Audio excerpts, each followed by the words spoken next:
படத்துல அது okay sir. நீங்க சொல்றீங்க சினிமா ஒரு குடும்பம், ஒரு படம் வெளியில வரல, நம்ம சட்டத்துக்கு புறம்பான கருத்து இருந்தா படத்தை சென்சார் நிறுத்தி வைக்கிறதுல என்ன தப்பு இருக்கு சார்? இப்ப இந்த படத்தை உள்ளியா? அப்படி நான் சொல்ல போனா சொல்லுவேன், இது வேற மாதிரி போயிடும். கேரளா பயில்ஸ், காஷ்மீர் பயில்ஸ், இப்ப இந்த வந்துட்டு இருக்க மத ரீதியான அப்பட்டமான பொய்ய சொல்லிக்கிட்டு இந்த நாட்டை நாசம் பண்ணிட்டு இருக்காங்களே, அதெல்லாம் என்ன எப்படி வந்துச்சு?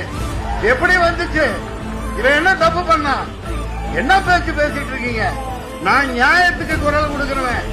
நான் சாதாரண அடிப்படை தரமட்டத்தில் தர லோக்கல் தான். அதைத்தான் அதை எதிர்க்கிறேன். இந்த சென்சார் மொக்கட்ட குடுறா கையில, இந்த ஆட்சியே வேணான்னு தூக்கி போடுங்க. உண்மையானவர் வாங்க, 4 பத்திரிகை வாங்க, 4 சொசைட்டியில் அந்த ஒரு மத ரீதியான உண்மையான ஆன்மீகவாதி 2 பேர் உட்காருங்க, சினிமாக்காரர் 4 பேர் உட்காரு, ப்ரொடியூசர் 4 பேர் உட்காரு, லிரிக்ஸ் ரைட்டர், இப்படி ஒரு 20 பேர் டீமை வைங்க. சென்ட்ரல் கவர்மெண்ட் ஒரு நீங்க பிரிச்சதுலாம் போதும். நிறைய பாதிக்கப்பட்டாங்க. அவர் நான் இவருக்கு வக்காலத்து வாங்குறதுக்கெல்லாம் வரல, ஆதங்கம். அவர் பேச மாட்டேங்கிறாரு, பேச மாட்டேங்கிறார் சார். மன்சூர் சார், அவர் 2000 ரூபாய் அவர் ரசிகர்களையும் டிக்கெட் வித்து வதைக்கிறாரு. படம் ரிலீஸ் ஆகலன்னா ப்ரொடியூசர்ஸ் ஆகுறாங்க.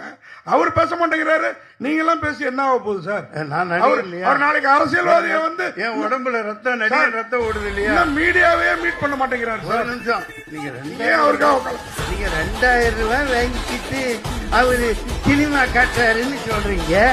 அதுக்கு பவர் இருக்குது. வாங்குறவன் வாங்குறான், கொடுக்கறவன் கொடுக்கறான். நீ அதே 2000 ரூபாய் கொடுத்து ஒட்டு வாங்குறிய, ஒட்டு. அதுக்கு இங்க இருந்து கொடுக்கற அப்பா பாட்டம் காசு கொடுக்கற. 5000 ரூபாய் கொடுக்கறிய ஒட்டுக்கு, கொப்பன் தாத்தா பாட்டம் காசு கொடுக்கற. இவன் உழைச்சு சம்பாதிக்கிறான், சம்பாதிச்சு போட்டோம். வாங்க வாங்க,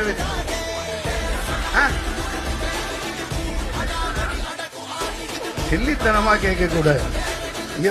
என்னை பத்தி என் கேரக்டரையே புரிஞ்சுக்க மாட்டேங்கிறீங்க. நான் நியாயத்து பக்கம் எப்பவும்